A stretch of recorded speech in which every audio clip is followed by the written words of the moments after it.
సంఘములో పరిచర్య కొరకు ప్రత్యేకించబడిన వారిలో ఒకడు, 7గురిలో ఒకడు. తాను బల్ల యొద్ద పరిచర్య చేయడానికి నియమించబడ్డాడు కదా.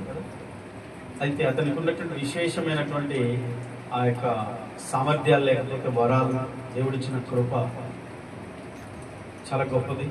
దాన్ని అతడు పాతిపెట్టుకోలేదు, ప్రభు పరిచర్యలో వాడుకున్నాడు అన్న విషయాన్ని మనం నేర్చుకుంటూ వచ్చాం. స్టెఫను కృపతోను బలముతోను నిండిపోయిన వాడై ప్రజల మధ్య మహత్కార్యాలను సూచక్రియలను చేస్తూ వచ్చాడు. ప్రభు నామాన్ని గణపరుస్తూ వచ్చాడు. ప్రభు ఎంత గొప్పవాడంటే ఏ స్థితిలో ఏ స్థాయిలో ఉన్న వ్యక్తినైనా ఆయన దీవించగలడు, హెచ్చించగలడు, గొప్ప చేయగలడు. కానీ అతని హృదయం ప్రభువుకి సమీపంగా ఉన్నప్పుడు, అతడు ప్రభువుని హత్తుకుని వాడై ఉన్నప్పుడు, ప్రభువును ప్రేమించేవాడై ఉన్నప్పుడు ఇది సాధ్యమే. ఒక వ్యక్తి జీవితం అంటే కృపతో నిండిన జీవితము, దేవుని యొక్క బలముతో నిండిన జీవితము ఎంత గొప్పగా ప్రభావితం చేయగలదు ఇతరుల్ని అంటే, ప్రభు నామాన్ని ఎంతగా మహిమపరచగలదంటే స్టెఫను యొక్క జీవితం మనకు మంచి ఉదాహరణ. హల్లెలూయా. అంటే పైకి మాత్రమే పెదవులతో మనం పాడి ఆరాధించే వారమే కాకుండా హృదయం అంతరంగంలో నుంచి ప్రభువుని ప్రేమించే వారమై ఉంటే, దేవుని యొక్క వాక్యంలో వ్రాయబడిన విషయాలు ఏంటంటే, నీ దేవుడైన యెహోవాను నీ పూర్ణ హృదయముతో, పూర్ణ ఆత్మతో, పూర్ణ మనసుతో అంటే పూర్ణ బలముతో ఆయన ప్రేమించాలట. రెండవ ఆజ్ఞ, నిన్ను వల్ల నీ పొరుగువారిని ప్రేమించాలి. మొదటిగా ప్రభువుని ప్రేమించే వ్యక్తులుగా, విశ్వాసులుగా మనం ఉంటే నిజంగా ప్రభువు మనల్ని ఆయన మహిమ కొరకు స్టెఫను వలె నిలబెట్టుకుంటాడు, ఆయన బలపరుస్తాడు. పరిస్థితి ఏదైనా కావచ్చు. స్టెఫను యొక్క స్టేటస్ ఏం లేదు, స్టెఫను వెనకాల ఏమో ఎంతో ఉన్నదనేది చెప్పలేము. ఎందుకంటే ఒక విశ్వాసి సంఘంలో మన వలె ఆయన ఒక విశ్వాసిగానే ఉన్నాడు సంఘంలో. కానీ దేవుని కృపతో నింపబడిన వాడుగా కనిపిస్తున్నాడు, పరిశుద్ధాత్మ బలముతో, శక్తితో నింపబడిన వాడుగా కనిపిస్తున్నాడు, దేవుని జ్ఞానంతో నింపబడిన వాడు, మంచి విశ్వాసం కలిగిన వాడు, మంచి సాక్ష్యం కలిగిన వాడుగా కనిపిస్తున్నాడు. అంటే మన వైపుగా మనము చేయాల్సినవి చేస్తూ మనం ఉండాల్సిన విధానంలో ఉంటున్నప్పుడు ప్రభువుకి సమీపంగా ఉంటున్నాడు. ప్రభు ఖచ్చితంగా అలా ఉన్నప్పుడు మనల్ని ఆశీర్వదిస్తాడనే విషయాన్ని స్టెఫను జీవితం మనకు జ్ఞాపకం చేస్తుంది. ఇవి మనం మర్చిపోవద్దు. అంటే అన్ని ప్రభు వైపు నుంచే మనం ఎక్స్పెక్ట్ చేస్తాం, కానీ మన వైపు నుంచి మనం ఏం చేయాలో అది మనం చాలాసార్లు మర్చిపోతాం. మనం చేయాల్సినవి మనం చేసినప్పుడు ఖచ్చితంగా ప్రభువు తన కృపతో మనల్ని నింపి మనల్ని బలపరుస్తాడు. చాలా విషయాలు మనం నేర్చుకుంటూ వచ్చాం పోయిన వారంలో. ఏంటంటే భోజనాలు పంచిపెట్టడానికి నియమించబడిన వాడు తనలో ఉన్న సామర్థ్యాలని గుర్తించాడు, వాటిని ప్రభు కొరకు వాడాలి అన్నటువంటి ఆ యొక్క ఆసక్తితో ఉన్నాడు. పాతి పెట్టుకోలేదు. నీకు ఏదైతే తెలుసో, ఏదైతే చేయగలవో అది దేవుని కొరకు నువ్వు చేయడానికి, నువ్వు అది గ్రహించి దాన్ని చేయడానికి నువ్వు ముందుకు వెళ్తున్నప్పుడు ప్రభువు నిన్ను ఆశీర్వదించడానికి వెనకాడడు. ఆమేన్. నాకెందుకులే అని స్టెఫన్ అక్కడే ఉండలేదు. చాలా ఉంది చేయాల్సింది, కానీ నేను చేయలేనులే అని అనుకోలేదు. ఆయన ఏం చేశాడు, నేను చేసేది ఇది మాత్రమే కాదు, నేను ఇంకా చేయాలి. ఏంటంటే నాలో దేవుడు ఇచ్చిన సామర్థ్యాన్ని నేను దేవుని కొరకు వాడాలి, ఆ బలాన్ని నేను దేవుని మహిమ కొరకు వాడాలి, ఆ తలాంతుల్ని దేవుని మహిమ కొరకు వాడాలి అన్నదే స్టెఫన్ యొక్క ఉద్దేశం. అందుకనే స్టెఫను అద్భుతమైనటువంటి ఒక సేవకుడుగా, అంటే సాధారణ విశ్వాసే కానీ అసాధారణ సేవకుడుగా మార్చబడ్డాడు. ఆమేన్. ఇంకా నేను ఇంతే, నా జీవితం ఇంతే, నా బ్రతుకు ఇంతే, నా సమస్యలు ఇంతే, నా పరిస్థితులు ఇంతే, ఇక ఇవి మారవు, ఇక నేను ఎదగను, ఇక నేను బాగుపడలేనేమో, నా కుటుంబ పరిస్థితి ఇంతే, ఇక నా కుటుంబం మారదేమో అని బాధపడొద్దు.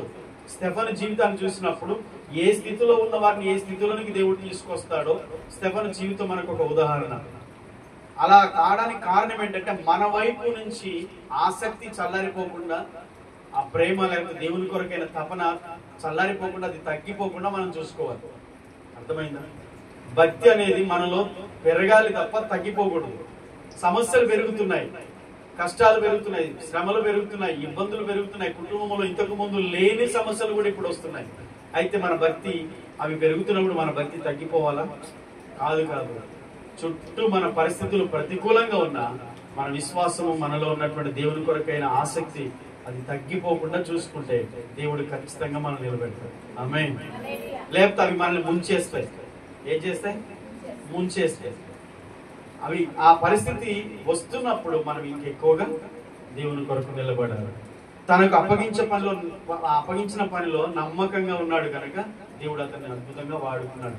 ఇంకొక విషయం ఏంటంటే అతడు దేవుని ఆత్మతో నింపబడిన వాడు కనుక ఏ శ్రమలు కూడా, ఏ ఇబ్బందులు కూడా అతన్ని ఏమీ చేయలేక. చాలా ఆటంకాలు ఉన్నాయి. బయటికి వెళ్ళాలంటే ఆయనకి సంఘం నుంచే ఫస్ట్ ఆటంకం ఉంటుంది తెలుసా? ఏంటే బాబు, వంటలు చేయడానికి నేను నియమిస్తే నువ్వు దేవుని కొరకు ఏదో సువార్త చేస్తానంటావు, సేవ చేస్తానంటావు, పరిచయం చేస్తానంటావు అని చేసేవారు ఉంటారు. నువ్వు చేయాల్సిన ఇదే పని, ఇక్కడే ఉండాలి, నువ్వు ఇదే అంటారు. బయటికి వెళ్ళిన తర్వాత బయట పరిస్థితులు కూడా అలాగే ఉంటాయి. ఎవరు అంగీకరిస్తారు? నువ్వేమన్నా అపోస్తలుడువా, నువ్వు గొప్ప దైవజనుడువా, ఆఫ్టర్ ఒక వంటల దగ్గర ఉండేవానివి అన్నట్టుగా బయట వాళ్ళు చూస్తారు, పెద్దవాళ్ళు చూస్తారు. అంటే ఎన్నో అతనికి ఆటంకాలున్నా తనలో ఉన్న ఆసక్తిని ఏది ఆపలేదు. హల్లెలూయా. సేమ్ మనకు అక్కడ పరిస్థితులు స్టెఫను జీవితంలో ఉన్నట్టుగా మనకు ఉండకపోవచ్చు, కానీ మన పరిస్థితులు వేరేలాగా ఉండొచ్చు. దేవుని కొరకైన ఆశ నీలో ఉంటే ఏది కూడా నేను ఆపలేదు. ఆసక్తి చల్లారిపోకుండా చూసుకోవాల్సిన బాధ్యత మనదే. దేవుని కృపతో నింపబడి ప్రతి దినము దేవుని కొరకు మనం జీవించాలి. తర్వాత స్టెఫను జీవితంలో ఎదురైనటువంటి సమస్యలు కొన్ని ఉన్నాయి. అవి 9 నుండి 15 వచనాల వరకు ఈరోజు అవి క్లుప్తంగా ధ్యానం చేసి మనం ఈ అధ్యాయాన్ని ముగించుకుందాం. ఇక 9-10 వచనాలు చదువుదాం.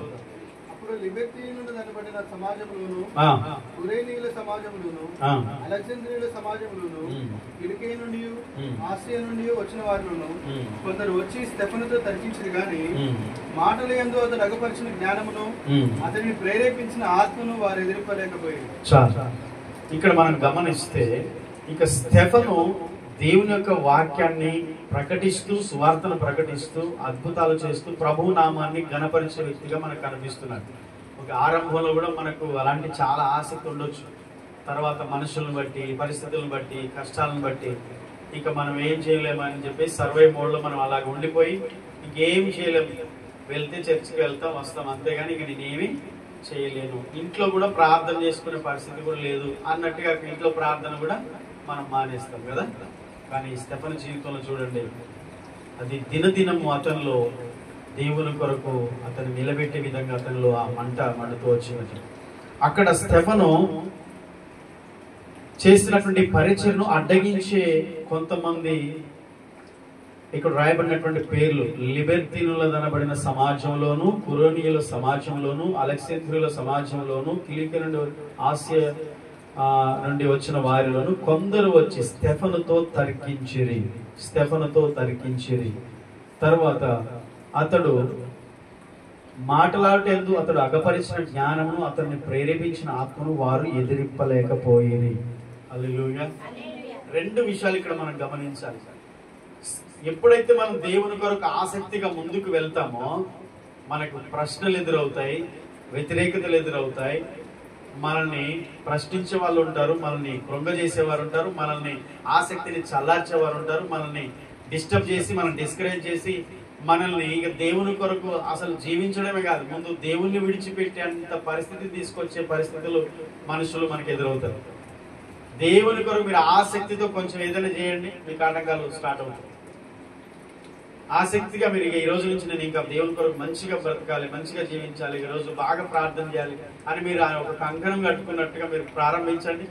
మీకు వెంటనే సింటమ్స్ తెలిసిపోతాయి, మీకు ఆటంకాలు ఎదురవుతాయి. మరి స్టెఫను జీవితంలో అతనితో తర్కించేవారు, అతన్ని మాటల్లో చిక్కులు పెట్టేవారు, బాధ పెట్టేవారు, గుంపులుగా సమూహాలు తయారైపోయారు. కానీ అతనిలో ఉన్న దేవుని జ్ఞానము, లేకపోతే దేవుడు అతనికి ఇచ్చిన జ్ఞానమును, దేవుని యొక్క ఆత్మను, అతనిలో ఉన్న పరిశుద్ధాత్మను, దేవుడు అతనికి ఇచ్చిన మానవాతీత జ్ఞానం, మానవ జ్ఞానం కావచ్చు, దేవుని జ్ఞానం కావచ్చు, జ్ఞానాన్ని, దేవుని ఆత్మను ఎదిరింపలేకపోయారట. అంటే వాళ్ళు ఎన్ని మాటలు చెప్పినా ఒక్కటే మాటతో వాళ్ళకి సమాధానం చెప్పేసి పరిస్థితి. హల్లెలూయా. బైబిల్లో చాలా సందర్భాలు చూస్తాం. నా చేత కాదు, నేనేం చేయలేను, నేను మాట్లాడలేను అంటాడు మోషే అనే దైవజనుడు. మరి దేవుడు అంటే నేను నత్తివాణ్ణి మాట్లాడినంటే నత్తివాణ్ణి పుట్టించిన వాడేవాడు. మనకి నిర్గమకాండంలో ఆ మాట చదవచ్చు, ఒక్కసారి చూడండి. నిర్గమకాండం 4:12 దేవుడు సహాయం చేయడా, విడిచిపెడతాడా, దేవుడు వదిలేస్తాడా? మనకు సమస్యలు ఎదురుగానే అంటే వదిలేయడు. మన విశ్వాసానికి అది పరీక్ష. మన విశ్వాసానికి పరీక్ష. మనం సాధారణ విశ్వాసలమే కావచ్చు, కానీ దేవుని యొక్క కృప, దేవుని యొక్క ఆత్మ జ్ఞానము దేవుడు మనకి ఇచ్చినప్పుడు 4:12 చదవండి. మానవునికి నోరిచ్చిన వాడెవడు? మూగవానినే గాని, చెవిటివానినే గాని, దృష్టి గలవానినే గాని, గుడ్డివానినే గాని పుట్టించిన వాడెవడు? యెహోవానైన నేనే కదా. కాబట్టి వెళ్ళుము, నేను నీ నోటికి తోడయ్యుండి నీవు ఏమి పలకవలసినది నీకు బోధించదని అతనితో చెప్పాను. హల్లెలూయా. గుడ్డివాన్నైనా, మూగవాన్నైనా, నత్తివాన్నైనా, చెవిటివాన్నైనా, ఎవరినైనా పుట్టుకతోనే వచ్చే వాళ్ళు ఉంటారు. వాళ్ళు సృష్టించింది ఎవరు? పుట్టుకతోనే మాటలు రావు. మరి ఆ పుట్టుకతోనే మాటలు రాకుండా పుట్టాడంటే ఆ మూగవాడిని దేవుడే కదా. మరి వారికి ఎక్కువ తెలివి ఉంటుంది, మాటలు రాని వాళ్ళకి ఎక్కువ తెలివి ఉంటుంది.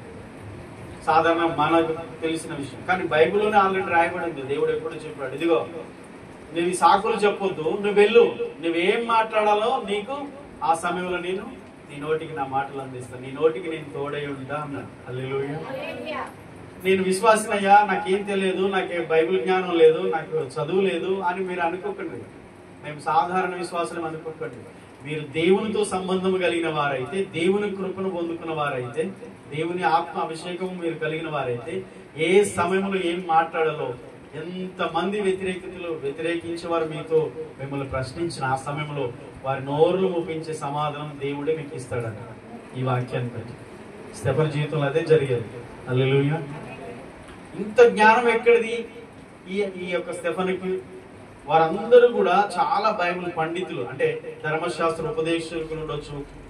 వారంతా కూడా పండితులు, చాలా విద్యావంతులు, జ్ఞానవంతులు, ధర్మశాస్త్రాన్ని తెలిసిన వాళ్ళు. మరి అంత జ్ఞానము కలిగిన వారి ప్రశ్నలకు ఈ అబ్బాయి ఎలాగ సమాధానం చెప్పాడంటారు? ఈ స్టెఫన్ అనేటువంటి వ్యక్తి అంటే ఖచ్చితంగా అతనిలో ఉన్న జ్ఞానము, ఆత్మ వారికి సమాధానం చెప్పే విధంగా దేవుడు అతని నోట మాటలను ఉంచాడని మనకు మోషేని బట్టి కూడా మనం నేర్చుకోవచ్చు. రెండో విషయం ఏంటంటే, యెషయా గ్రంథం 54:17 ఏమో తెలుసా? నీకు విరోధంగా రూపించబడిన ఏ ఆయుధము వర్తిల్లదు. నువ్వు దేవుని బిడ్డవుగా, దేవుని కృపను పొందిన వ్యక్తిగా, దేవుని ఆత్మచేత నింపబడిన వ్యక్తిగా, దేవుని అందరి విశ్వాసంలో నువ్వు బలంగా ఉంటే, నువ్వు దేవుని బిడ్డగా, దేవుని యొక్క కృపతో నింపబడిన వ్యక్తిగా నువ్వు బలంగా ఉంటే, దేవుడు అంటున్నాడు, నీకు విరోధంగా రూపించబడిన ఏ ఆయుధం, మనుషులే కావచ్చు, కష్టాలే కావచ్చు, నిన్ను బాధ పెట్టే బాధలు, సమస్యలే కావచ్చు, ఏదైనా కావచ్చు, నీకు విరోధంగా రూపించబడిన ఏ ఆయుధము వర్ధిల్లదు. ఆమేన్. వర్ధిల్లదు. దేవుడు అణిచివేస్తాడు దాన్ని. దేవుడు దానిపై నీకు విజయాన్ని ఇస్తాడు. దేవుడు ఆ సమస్యలపై నీకు విజయాన్ని, అధికారాన్ని ఇచ్చి నీ పక్షంగా దేవుడు ఉండి నిన్ను ఆ సమస్యను దాటింపజేస్తాడు. నమ్ముతున్నారా? విశ్వాసం ఉందా?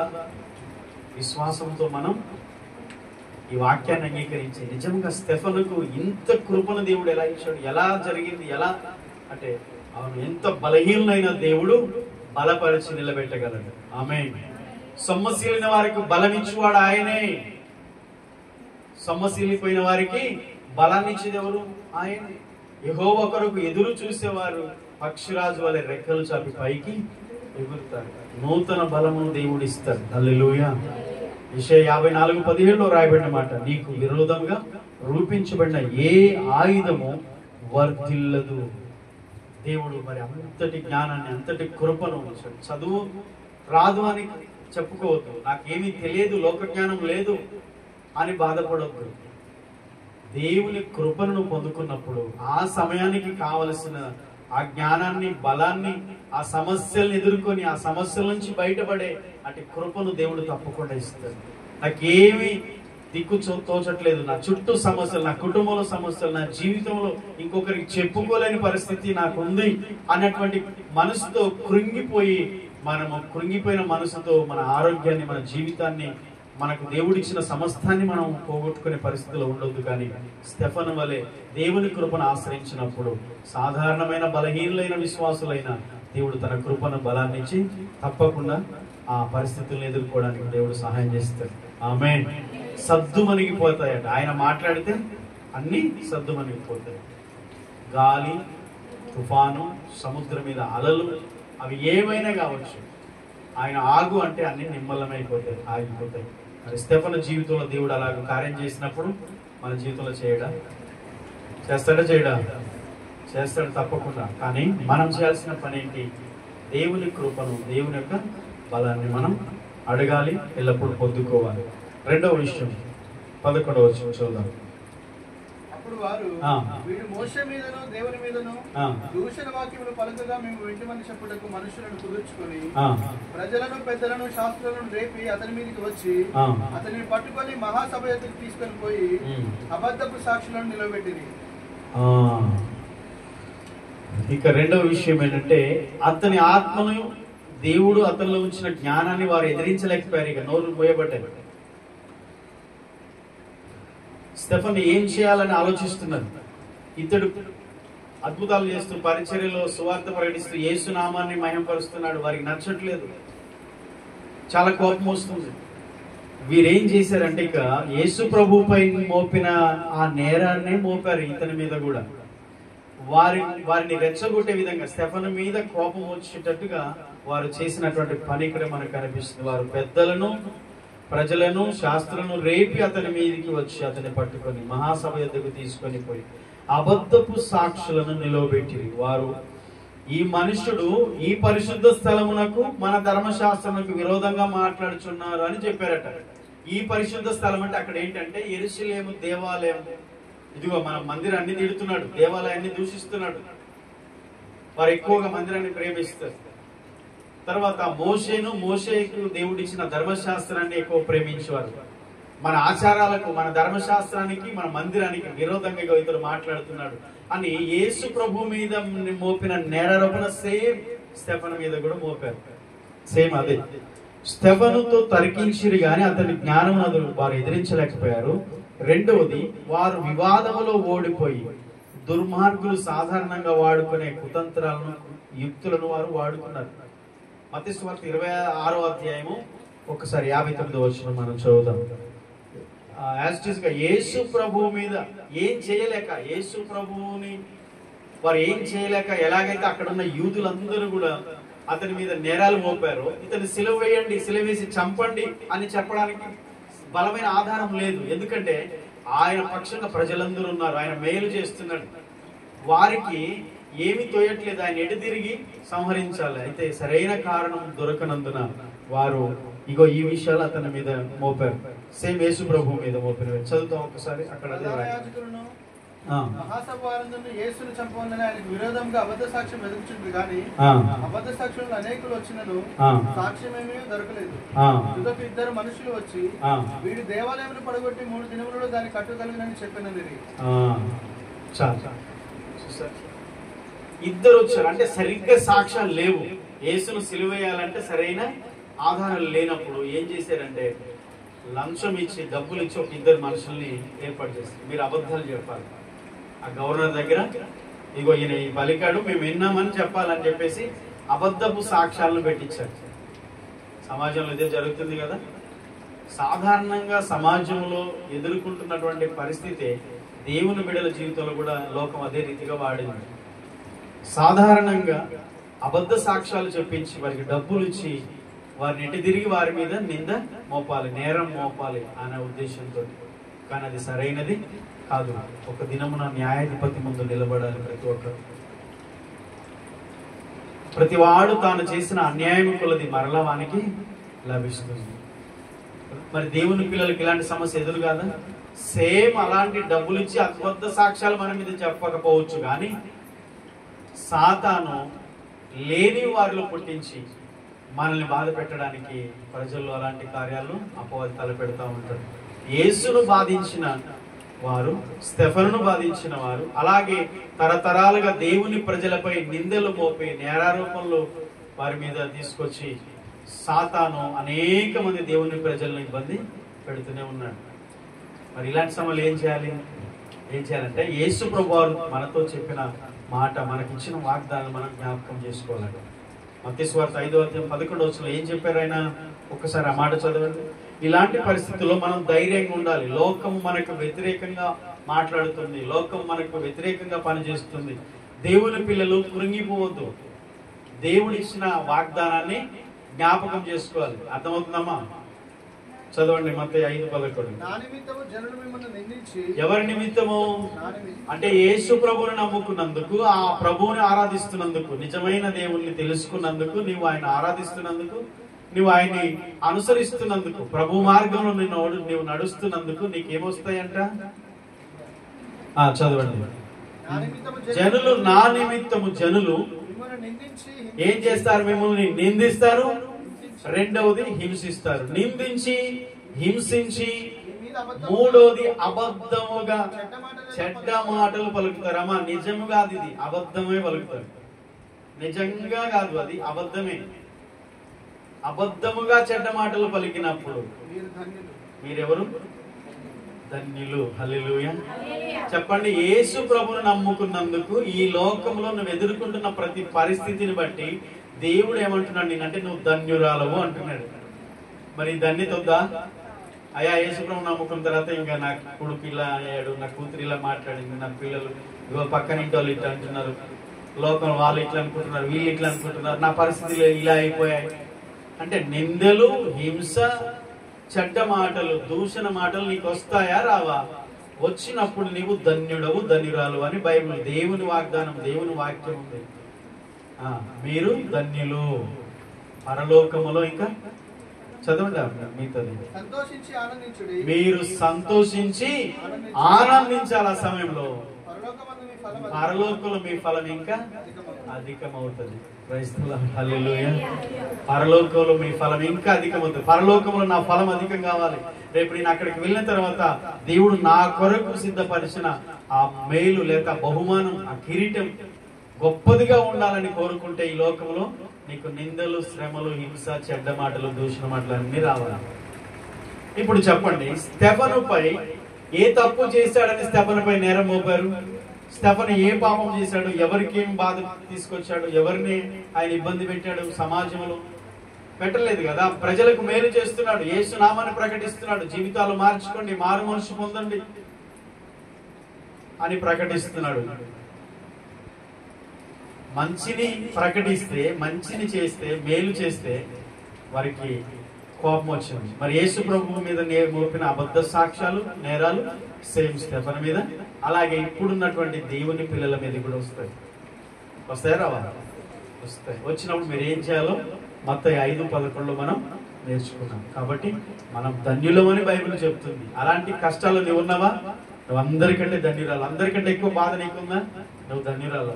యేసును బట్టి, ఆయన అనుసరిస్తున్నందుకు, ఆయన మార్గములో నడుస్తున్నందుకు నువ్వు ఎదుర్కొంటున్న ప్రతి పరిస్థితి నిన్ను ధన్యురాలుగా మారుస్తుంది, నిన్ను ధన్యుడిగా మారుస్తుంది.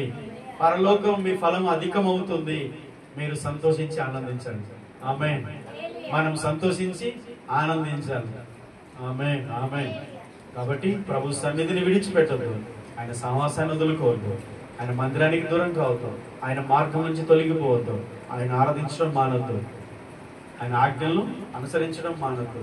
ప్రభువును బట్టి మనం ఎల్లప్పుడూ ధైర్యం తెచ్చుకొని, పరలోకంలో ఫలం ఇంకా అధికమవుతుంది, నాకు ఇక్కడ శ్రమలు వస్తున్నాయి, నేను యేసుని విడిచిపెట్టను, ఆయనను అనుసరిస్తున్నందుకే నా కుటుంబం నన్ను బాధిస్తుంది, ప్రభువుని ప్రార్థిస్తూ ఆరాధిస్తున్నందుకే నా ఇంటి వారు నన్ను బాధ పెడుతున్నారు, లేకపోతే నా చుట్టూ వారు హేళన చేస్తున్నారు, సాతాను శోధనలు తీసుకొస్తున్నాడు, ఈ కష్టాలన్నీ కూడా ప్రభువుతో ఉన్నందుకేగా నాకు ఇంకా ధన్యత వస్తుంది, పరలోకం నా ఫలం అధికమవుతుందని మనం ఏం చేయాలి?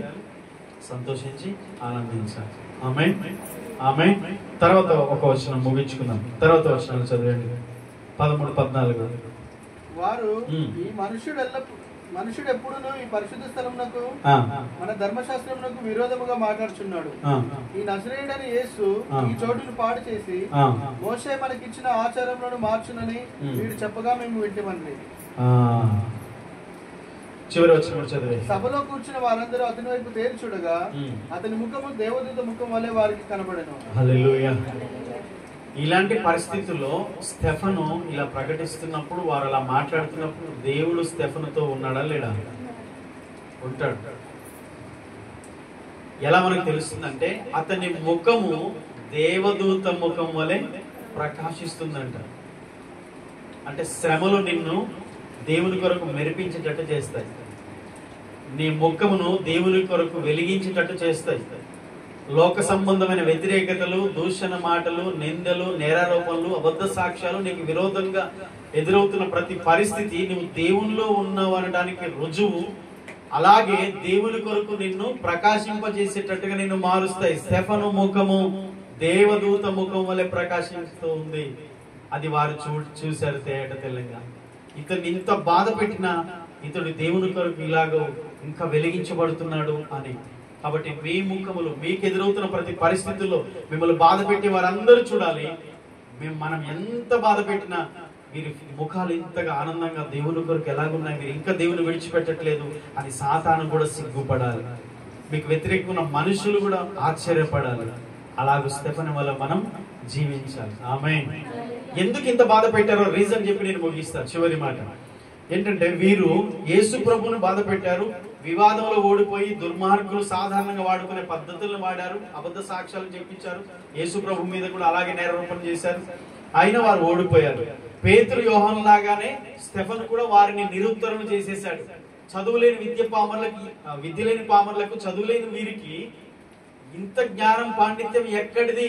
భూమిని తలకిందులు చేసేవారు ఇక్కడికి వచ్చారు, వీరికి చదువే లేదు, ఎలాగ వీరికి ఇంత జ్ఞానం అని వారు ఆశ్చర్యపడ్డారు. ఎందుకంటే వారు యేసుతో కూడా ఉన్నారని వారు గుర్తించారు. ఆమేన్. అలాగే స్టెఫను కూడా వారిని నిరుత్తరణ చేసేసాడు. దేవుడు ఇచ్చిన ఆత్మతో, జ్ఞానంతో అతడు నిలబడి ధైర్యంగా సమాధానం చెప్తున్నప్పుడు ఆశ్చర్యపోయారనమాట. వీరికి ఏం తెలియదు, అమాయకులు కదా, వీరికి ఇంత ధైర్యం ఎక్కడిది, ఇంత జ్ఞానం ఎక్కడిది?